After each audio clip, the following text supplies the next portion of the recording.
ಹೇಗಿದ್ರೆ ಎಲ್ಲರೂ ಆರಾಮಲ್ವಾ? ಸೊ ನಾನಿವತ್ತು ಸೀಮಂತ video upload ಮಾಡೋಣ ಅಂತ ಅಂದ್ಕೊಂಡಿದ್ದೀನಿ. ಆ್ಯಕ್ಚುಲಿ ನಾನು ಸೀಮಂತ ಆಗಿ 2 ಇಯರ್ಸ್ ಆಗ್ತಾ ಬಂತು. ನಾಡಿದ್ದು ಸೆಪ್ಟೆಂಬರ್ 3ಗೆ 2 ಇಯರ್ಸ್ ಕಂಪ್ಲೀಟ್ ಆಗ್ತದೆ. ಮತ್ತು ಈ ವಿಡಿಯೋನ ನಾನು ಯೂಟ್ಯೂಬ್ಗೆ ಅಪ್ಲೋಡ್ ಮಾಡಬೇಕು ಅಂತ ಮಾಡಿದ್ದೆಲ್ಲ, ನನ್ನ ಮೆಮೊರೀಸ್ಗೆ ಇರಲಿ ಅಂತ ಮಾಡಿದ್ದು. ಈಗ ಯೂಟ್ಯೂಬ್ಗೆ ಅಪ್ಲೋಡ್ ಮಾಡೋಣ ಅಂತ ಅಂದ್ಕೊಂಡಿದ್ದೀನಿ.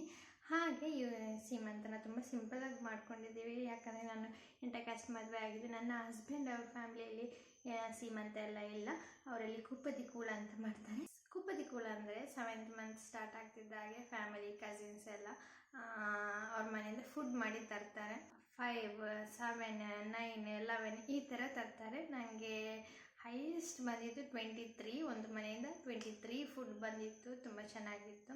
ಎಲ್ಲ ಫುಡ್ ತುಂಬ ಚೆನ್ನಾಗಿತ್ತು. ತುಂಬ ಖುಷಿ ಆಯಿತು ನನಗೆ. 8 ಕೂಪದಿ ಕೂಳು ಬಂದಿತ್ತು. ಎಲ್ಲರದ್ದು ಎಫರ್ಟ್ನ ನಾನು ಮೆಚ್ತೀನಿ. 23, 21 ಮಾಡಬೇಕು ಅಂದರೆ ತುಂಬಾ ಕಷ್ಟ. ಅಷ್ಟೊಂದು ಫುಡ್ಡೆಲ್ಲ ಮಾಡಬೇಕು ಅಂದರೆ ಅವ್ರನ್ನ ಮಾತ್ರ ಮೆಚ್ಚೋದಲ್ಲ, ಎಲ್ಲರನ್ನೂ ಮೆಚ್ತೀನಿ. ಪೇಷನ್ಸ್ ಇಟ್ಕೊಂಡು ನನಗೋಸ್ಕರ ಎಫರ್ಟ್ ಹಾಕಿ ಮಾಡ್ತಾರಲ್ಲ, ಅದೇ ಖುಷಿ ವಿಷಯ. ಹಾಗೆ ಕುಪ್ಪದಿ ಕೂಳು ಅಂತ ನನ್ನ ಹಸ್ಬೆಂಡ್ ಫ್ಯಾಮಿಲಿಯಲ್ಲಿ ಮಾಡ್ತಾರೆ. ಸೀಮಂತ ನಮ್ಮ ಮನೆಯಲ್ಲಿ ಮಾಡಿದ್ರು. ತುಂಬ ಸಿಂಪಲ್ಲಾಗಿ ಮಾಡ್ಕೊಂಡ್ವಿ. ವಿಡಿಯೋನ ನಿಮ್ಮ ಜೊತೆ ಶೇರ್ ಮಾಡೋಣ ಅಂದ್ಕೊಂಡು ನಾನು ವಿಡಿಯೋ ಅಪ್ಲೋಡ್ ಮಾಡ್ತಾ ಇದ್ದೀನಿ. ಇಷ್ಟ ಆದರೆ ಲೈಕ್, ಶೇರ್, ಕಮೆಂಟ್ ಮಾಡಿ. ಹಾಗೆ ಹೊಸಬ್ರು ಯಾರಾದರೂ ನೋಡ್ತಾ ಇದ್ದರೆ ಸಬ್ಸ್ಕ್ರೈಬ್ ಮಾಡೋದನ್ನು ಮರಿಬೇಡಿ. ಸಬ್ಸ್ಕ್ರೈಬ್ ಮಾಡೋದ್ರ ಮೂಲಕ ನನಗೆ ಸಪೋರ್ಟ್ ಮಾಡಿ. ಹೊಸಬ್ರು ಯಾರು ನೋಡ್ತಾ ಇದ್ದೀರಾ ಅವ್ರಿಗೆ ಹೇಳ್ತಾ ಇದ್ದೀನಿ, ಈ ಚಾನಲಲ್ಲಿ ನಾನು ಫುಡ್ ವ್ಲಾಗ್ ಮಾಡ್ತಾಯಿದ್ದೀನಿ. ಹಾಗೆ ಕೊಡಗಲ್ಲಿ ಟೂರಿಸ್ಟ್ ಪ್ಲೇಸಸ್ ಬಗ್ಗೆ ಮಾಡ್ತಾಯಿದ್ದೀನಿ, ಕ್ರಾಫ್ಟ್ ವರ್ಕ್ ಬಗ್ಗೆ, ವುಲನ್ ವರ್ಕ್ ಬಗ್ಗೆ. ಹಾಗೆ ನಾನು ಮಳೆಗಾಲದಲ್ಲಿ ಕೆಲವು ತರಕಾರಿಗಳನ್ನ ಬೆಳಿತೀನಿ, ಅದ್ರ ಬಗ್ಗೆ ಎಲ್ಲ ವೀಡಿಯೋ ಮಾಡಿ ಹಾಕ್ತಾ ಇದ್ದೀನಿ. ನೀವು ನೋಡಿ ಸಪೋರ್ಟ್ ಮಾಡ್ತೀರಲ್ಲ, ಹಾಗೆ ಸಬ್ಸ್ಕ್ರೈಬ್ ಮಾಡೋದನ್ನು ಮರಿಬೇಡಿ. ಸೀಮಂತದ ಹಿಂದಿನ ದಿನ ನನ್ನ ಫ್ರೆಂಡ್ಸ್ ಎಲ್ಲ ಮನೆಗೆ ಬಂದಿದ್ದರು. ಅವ್ರು ನನಗೆ ಬಳೆ ಶಾಸ್ತ್ರ, ಹೂ ಮುಡ್ಸೋದು ಅದೆಲ್ಲ ಮಾಡಿದ್ರು. ಆಮೇಲೆ ಅವ್ರು ನನಗೆ ಗೋಲ್ಡ್ ಚೋಕರ್ ತಂದಿದ್ರು. ನಾನು ಎಕ್ಸ್ಪೆಕ್ಟೇ ಮಾಡಿರಲಿಲ್ಲ ಅವ್ರು ಗೋಲ್ಡ್ ಚೋಕರ್ ತರ್ತಾರೆ ಅಥವಾ ಈ ಥರ ಶಾಸ್ತ್ರ ಮಾಡ್ತಾರೆ ಅಂತ. ನನಗೆ ತುಂಬಾ ಖುಷಿ ಆಯಿತು.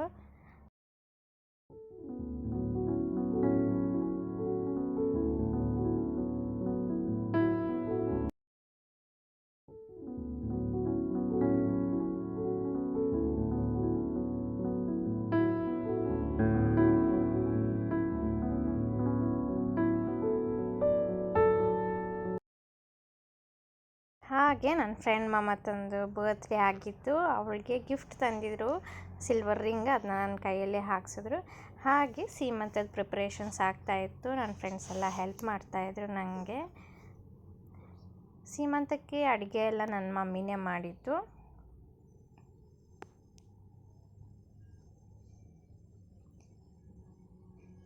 ಇದು ಸೀಮಂತದ ಮಾರ್ನಿಂಗ್ ಎಲ್ಲ ಹೆಲ್ಪ್ ಮಾಡ್ತಾಯಿದ್ರು. ಎಲ್ಲ ಕಟ್ಟು ಕ್ಲೀನಿಂಗ್ ಎಲ್ಲ ಮಾಡ್ತಾಯಿದ್ರು.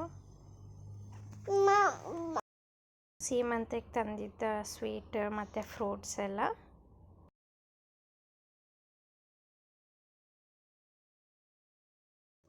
ಮೊದಲಿಗೆ ಶಾಸ್ತ್ರ ನನ್ನ ಅಮ್ಮ ಶುರು ಮಾಡಿದ್ರು. ನನ್ನ ಅಕ್ಕಪಕ್ಕದಲ್ಲಿ ಮಕ್ಕಳನ್ನ ಕೂರಿಸ್ಬೇಕಿತ್ತು, ಆದರೆ ಮಕ್ಕಳಿಲ್ಲದ ಕಾರಣ ನನ್ನ ರೈಟ್ ಸೈಡಲ್ಲಿ ಮಮ್ಮಿ ಫ್ಯಾಮಿಲಿಯಿಂದ ನನ್ನ ಕಸಿನ್ ಅಂದರೆ ನನಗೆ ಅವಳು ಸೊಸೆ ಆಗಬೇಕು.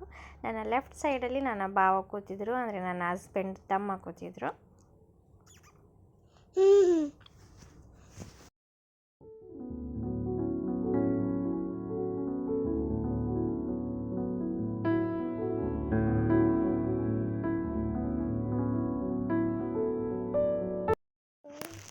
ಇದು ನನ್ನ ಪಪ್ಪ. ಅವ್ರಿಗೆ ಶಾಸ್ತ್ರ ಎಲ್ಲ ಮಾಡಿ ಗೊತ್ತಿಲ್ಲ, ಆದ್ರೂ ಹೇಳ್ಕೊಡ್ತಾಯಿದ್ರು, ಹಾಗೆ ಮಾಡ್ತಾಯಿದ್ರು.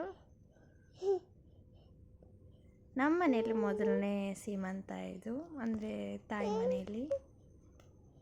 ಹಾಗೆ ಹಸ್ಬೆಂಡ್ ಮನೆಯಲ್ಲೂ ಕೂಡ, ಅವ್ರು ಬೇರೆ ಕ್ಯಾಸ್ಟ್ ಆಗಿರೋದ್ರಿಂದ ಅವ್ರ ಮನೇಲಿ ಕೂಡ ಇದು ಮೊದಲನೇ ಸೀಮಂತ.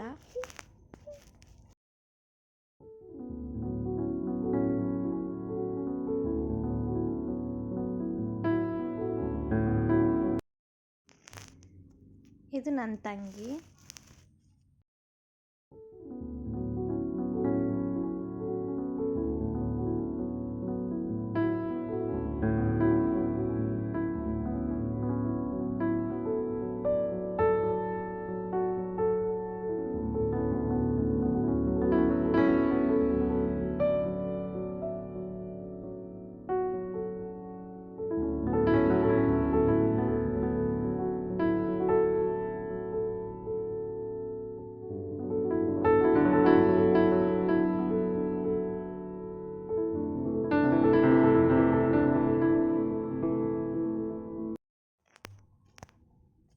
ನನ್ನ ಹಸ್ಬೆಂಡ್. ಅವ್ರಿಗೆ ಶಾಸ್ತ್ರ ಎಲ್ಲ ಮಾಡಿ ಗೊತ್ತೇ ಇಲ್ಲ. ಅಪ್ಪನಿಗೆ ಗೊತ್ತಿಲ್ಲ ಅಂತ ಹೇಳಿದೆ. ಅಪ್ಪನಿಗೆ ಅಟ್ಲೀಸ್ಟ್ 1-2 ಶಾಸ್ತ್ರ ಅಟೆಂಡ್ ಮಾಡಿ ಗೊತ್ತಿದೆ.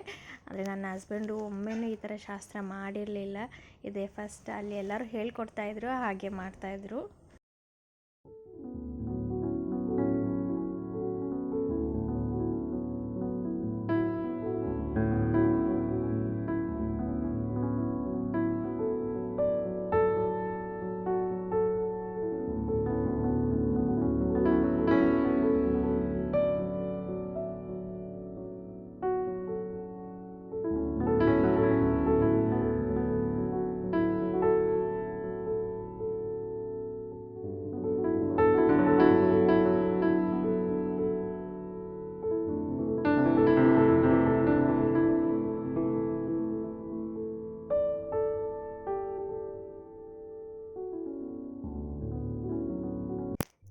ಇದು ನನ್ನ ಅಣ್ಣ ಅಂದರೆ ನಾನು ಒಂದಿನ ಅದ್ರ ಬಗ್ಗೆ ವ್ಲಾಗ್ ಮಾಡ್ತೀನಿ, ನಮ್ಮ ರಿಲೇಷನ್ಶಿಪ್ ಹೇಗೆ ಸ್ಟಾರ್ಟ್ ಆಯಿತು ಅಂತ. ನಮ್ಮ ಮನೇಲಿ ಏನೇ ಫಂಕ್ಷನ್ ನಡೀಲಿ ನನಗೆ ಇವ್ರು ಇರಲೇಬೇಕು. ನನಗೆ ಮಾತ್ರ ಅಲ್ಲ, ನಮ್ಮ ಮನೆಯವ್ರಿಗೂ ಕೂಡ ಅಷ್ಟೇ. ಏನೇ ಫಂಕ್ಷನ್ ಇದ್ದರೂ ಇವರು ಇರಲೇಬೇಕು. ನಮಗೆ ಒಂದು ಅಣ್ಣ ಇಲ್ಲ ಅಂತ ಒಂದು ಫೀಲ್ ಇಲ್ಲ. ಸ್ವಂತ ಅಣ್ಣನಿಗಿಂತ ಹೆಚ್ಚು ಏನೇ ಸಹಾಯ ಇದ್ರೂ ಮಾಡ್ತಾರೆ. ಏನೇ ಪ್ರಾಬ್ಲಮ್ ಬಂದರೂ ಅಲ್ಲಿ ಬಂದಿರ್ತಾರೆ ಅವರು.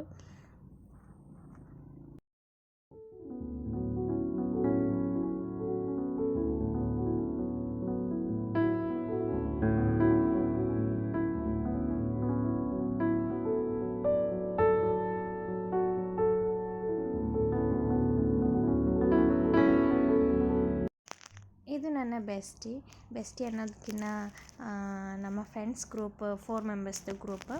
ನಾವು ಫ್ರೆಂಡ್ಸ್ ಅನ್ನೋದಕ್ಕಿಂತ ಹೆಚ್ಚಾಗಿ ಫ್ಯಾಮಿಲಿ ಅಂತಲೇ ಹೇಳ್ಕೊತೀನಿ. ಪ್ರತಿಯೊಂದಕ್ಕೂ ಬರ್ತಾರೆ, ಪ್ರತಿಯೊಂದಕ್ಕೂ ಹೆಲ್ಪ್ಗೆ ನಿಲ್ತಾರೆ, ಪ್ರತಿಯೊಂದು ಶೇರ್ ಮಾಡೋದು. ನಿಮಗೆ ಗೊತ್ತಿರ್ಬೋದು ಫ್ರೆಂಡ್ಸ್ ಗ್ರೂಪ್ ಅಂದರೆ ಹೇಗೆ ಅಂತ. ನಮ್ಮ ಫ್ರೆಂಡ್ಶಿಪ್ ಬಗ್ಗೆನೂ ನಾನೊಂದು ವೀಡಿಯೋ ಮಾಡಬೇಕು ಅಂತ ಅಂದ್ಕೊಂಡಿದ್ದೀನಿ. ಟೈಮ್ ಆದಾಗ ಒಂದಿನ ನಾನು ವೀಡಿಯೋ ಹಾಕ್ತೀನಿ. ನಮ್ಮ ಫ್ರೆಂಡ್ಶಿಪ್ ಹೇಗೆ ಸ್ಟಾರ್ಟ್ ಆಯಿತು, ನಮ್ಮ ಫ್ರೆಂಡ್ಶಿಪ್ ಹೇಗೆ ಇದೆ, ಏನು ಕತೆ ಅಂತ.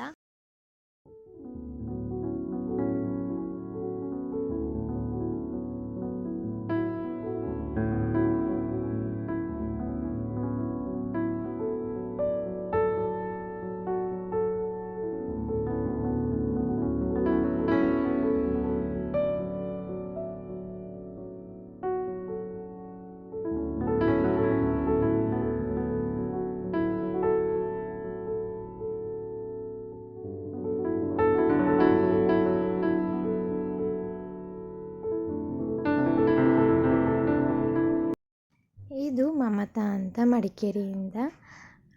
ನಾವು ಡಿಗ್ರಿಯಿಂದ ಫ್ರೆಂಡ್ಸ್.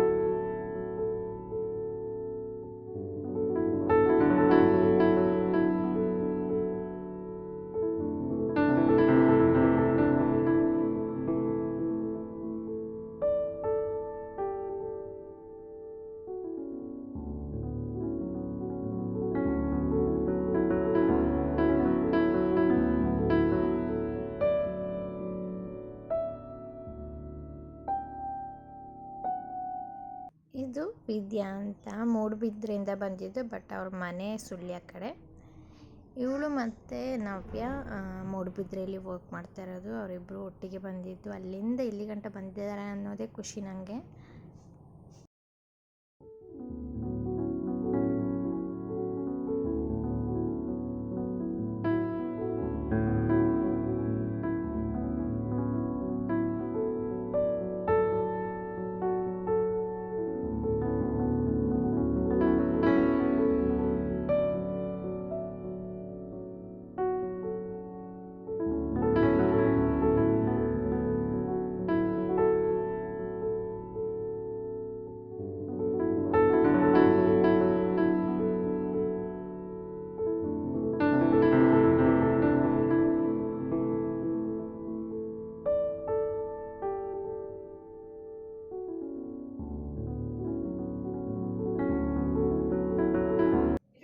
ಅತ್ತಿಗೆ ಮಗಳು, ಇವಳು ಕೂಡ ನನಗೆ ಸೊಸೆ ಆಗಬೇಕು. ನನ್ನ ಪಕ್ಕದಲ್ಲಿ ಕೂತಿದ್ದಾಳಲ್ಲ ಅವಳದು ಅಕ್ಕ.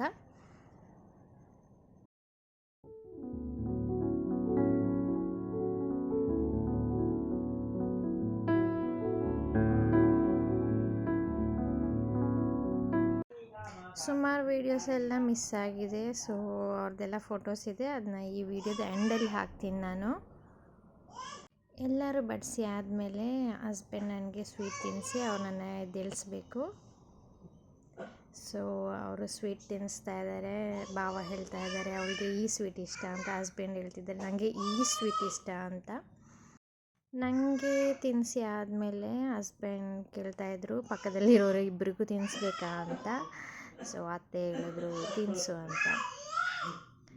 ಹಾಗೆ ಹಸ್ಬೆಂಡ್ ತಿನ್ನಿಸ್ತಾ ಇದ್ದಾರೆ ಇಬ್ರಿಗೂ.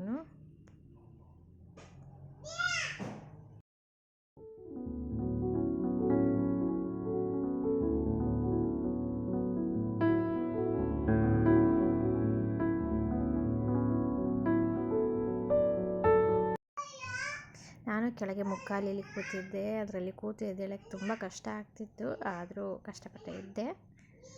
ಎದ್ದಂಗೆ ಭಾವನೂ ಎದ್ದುಬಿಟ್ರು. ಕೆಳಗೆ ಕೂತು ಕೂತು ಸಾಕಾಗಿತ್ತು ಅವ್ರಿಗೆ. ಎಲ್ಲ ಶಾಸ್ತ್ರ ಆದಮೇಲೆ ನನಗೆ ಊಟ ಬಡಿಸ್ತಾಯಿದ್ರು. ನನ್ನ ಅತ್ತೆ ನನಗೆ ಊಟ ಬಡಿಸ್ತಾ ಇದ್ದಿದ್ದು.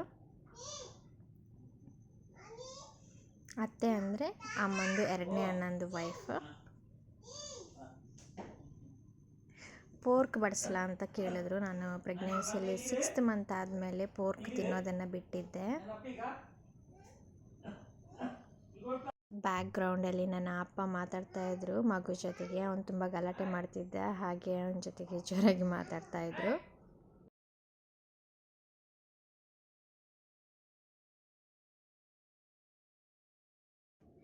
ನೀವೆಲ್ಲರೂ ಊಟ ಮಾಡಿ ಅಂತ ಹೇಳಿದೆ ನಾನು ಅವ್ರಿಗೆ. ಅವರೆಲ್ಲರೂ ನೀನು ಮೊದಲು ಊಟ ಮಾಡು, ಆಮೇಲೆ ನಾವು ಮಾಡ್ತೀವಿ ಅಂತ.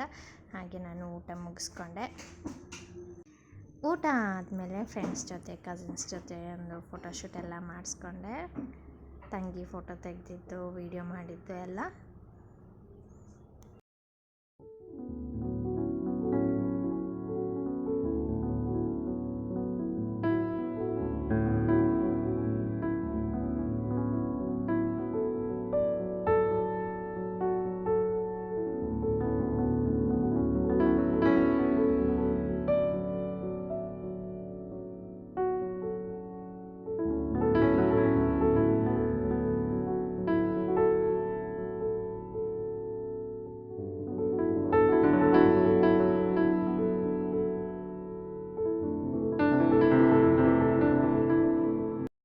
ಸೀಮಂತ ಶಾಸ್ತ್ರ ಎಲ್ಲ ಆದಮೇಲೆ ಊಟ ಗೀಟ ಎಲ್ಲ ಆದಮೇಲೆ ಗಂಡನ ಮನೆಯಿಂದ ತವ್ರ ಮನೆಗೆ ಹೊರಡೋ ಟೈಮ್ 3 ಗಂಟೆ ಮೇಲೆ ಮನೆಯಿಂದ ಇಳಿಬೋದು ಅಂತ ಭಟ್ರು ಹೇಳಿದರು. ಹಾಗೆ ನಾನು ದೇವರಿಗೆ ದೀಪ ಇಟ್ಟು ಅತ್ತೆ ಮಾವನಿಗೆ ಕೈ ಮುಗಿದು ನನಗೆ ಅಮ್ಮ ಅತ್ತೆ ಮತ್ತು ಅತ್ತಿಗೆ ಸೇರಿಕೊಂಡು ಹುಡಿ ತುಂಬಿಸಿದ್ರು. ಇದು ಆ್ಯಕ್ಚುಲಿ ಅತ್ತೆ ನನ್ನ ಗಂಡನ ಮನೆ ಕಡೆಯವ್ರು ಮಾಡಬೇಕು.